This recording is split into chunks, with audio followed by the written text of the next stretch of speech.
Well, earlier I spoke to Julia Lobu-Said, Chief Executive of Advantage Travel Partnership, and Simon Calder, the Independent's travel editor. And Simon started by telling me more about the train strikes.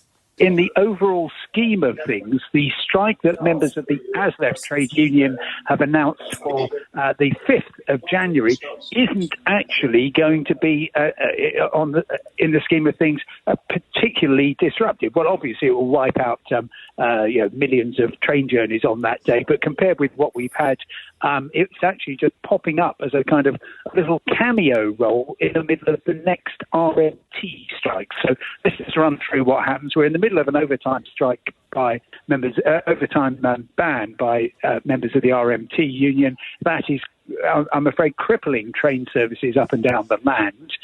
We then go into the Network Rail strike on Christmas Eve. That is having some extreme consequences. I've actually spent quite a lot of the day going through the first and last trains on that day. And if you're, for instance, in Edinburgh, you want to catch an LNER train to London on Christmas Eve, the last train is at 8 o'clock in the morning. And even from Portsmouth, the last direct train is actually slightly before 8 a.m. That's having a terrible effect. That's going to carry on till Sunday, the 27th of December, and continue to have an effect on operations that morning. Then we're into proper festive engineering works with particular problems at London-Liverpool Street, in the area around York and on the West Coast Main Line. Those finish by the 2nd of January, by which stage the next RMT round of strikes begins. And that's going to be on the 3rd and 4th of January. Then the train drivers are out on the 5th, and then the RMT are back with it to kind of sandwich the ASLEF strike on the 6th and 7th of January. There is some hope that things might be better by the 9th of January, but I'm afraid probably by then, what we've seen over the past 6 months is that there is no sign to any end to this, and the two sides are a very long way apart, and the toxic industrial relations, which are causing so much harm to the railways, are continuing. Just before I bring in Julia, and just briefly, if you could, Simon, on those days that we've got strikes, there are going to be virtually no trains on many lines. Well, it all depends on what the day is. Actually, on the 3rd and 4th and 6th and 7th of January, we've got quite used to the idea that actually on a lot of the main intercity lines and key commuter lines as well, there will be a half-decent service between about sort of 7:30 in the morning and 6:30 in the evening. I'm expecting things to be very largely wiped out on the day in the middle, on the 7th, on the 5th, when ASLEF go on strike. But there might be a few trains around, but absolutely nobody can plan anything with any certainty. And if you wanted to come up with some way of completely destroying the image of the railways, what we've seen over the past 6 months has been a perfect example. And I would say that probably most travellers are now absolutely fed up with it, and they are thinking a plague on both your houses, both the government, which ultimately is calling the shots, and the unions as well. Julia, there are also going to be problems for people wanting to get abroad, aren't there? There are indeed, and as Simon said, the whole thing is really exasperating and really frustrating for so many people that have waited so long to get away. It is, however, worth remembering that in the airport side, the vast majority of passengers that may be affected will be travelling only in certain airports, not every airport. So it's Heathrow, Gatwick, Birmingham, Cardiff and Glasgow airports from the 23rd of December, Boxing Day, and then again the 28th of December until New Year's Eve. This doesn't affect outbound travel. This affects incoming. So it's for passengers travelling into the UK, because we don't get passports checked when we leave in the UK. It's only when we return. So it's not every airport, but there are some airports, and clearly on bottleneck days, and that means on days where there are, at times when there are lots of flights coming in at the same time at any one of those airports, we may find that passengers will be delayed, possibly even kept on the flight, to ensure there is less disruption and less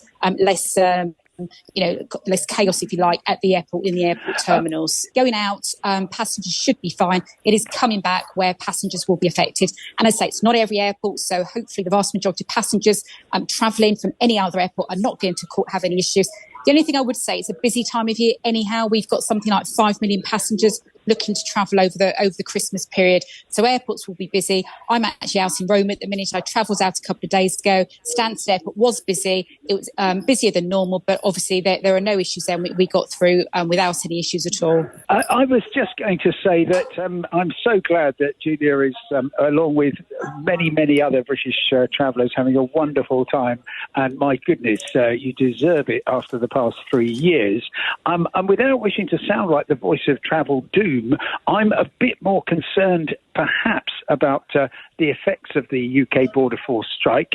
Julia described very well the possibility that passengers could be held on planes to avoid too much congestion in the arrivals hall. The trouble is, if those passengers are kept on, well, obviously it's going to be quite annoying for them, but also it's going to be unfortunate that if the queues really build up, and then you're going to see that they'll be held on for a couple of hours. Those outbound planes won't be going.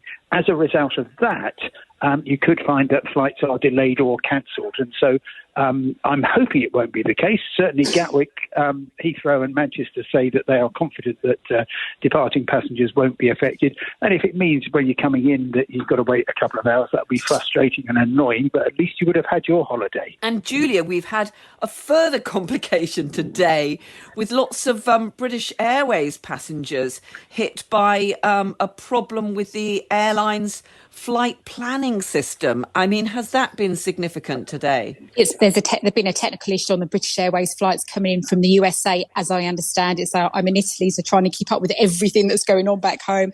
But unfortunately, that has caused some delays. I mean, British Airways are working very hard.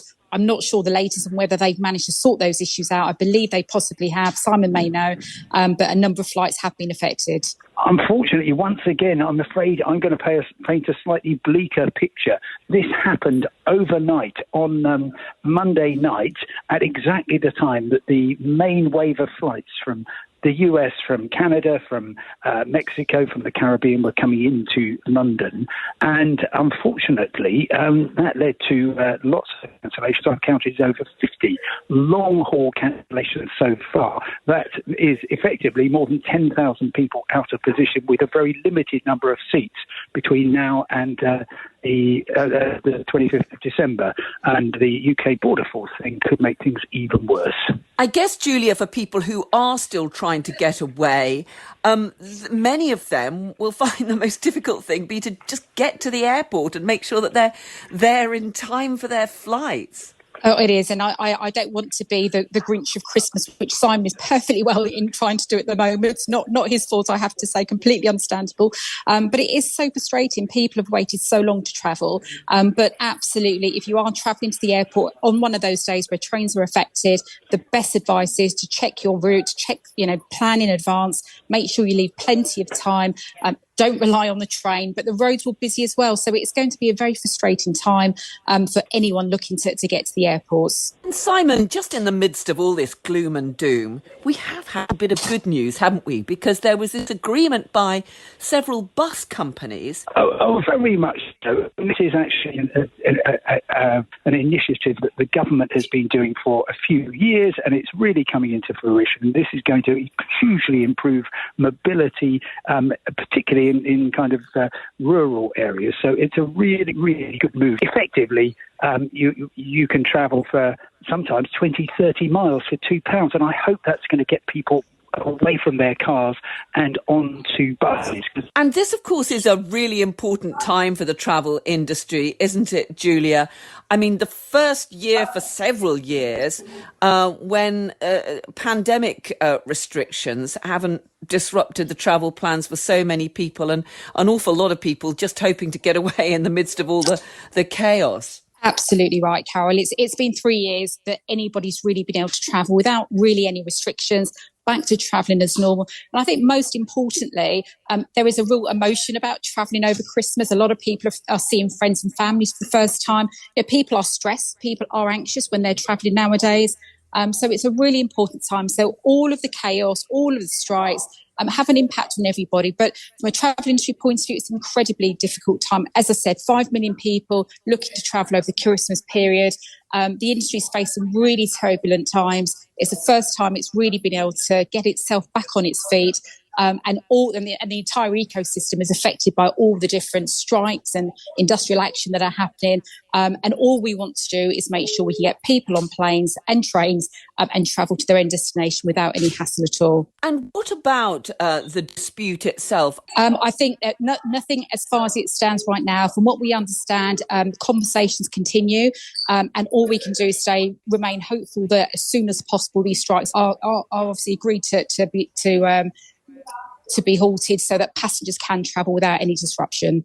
And just briefly, Julia, if people are a bit sick of all the chaos and the problems at home, are there some good last minute bargains? Somebody listening to this thinking, okay, well, maybe I can get a bus to the airport.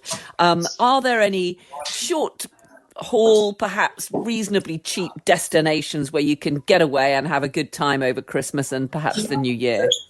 Oh, absolutely. I think now more than ever, all of us want a bit of a feel-good factor. We've had a really difficult, couple of years.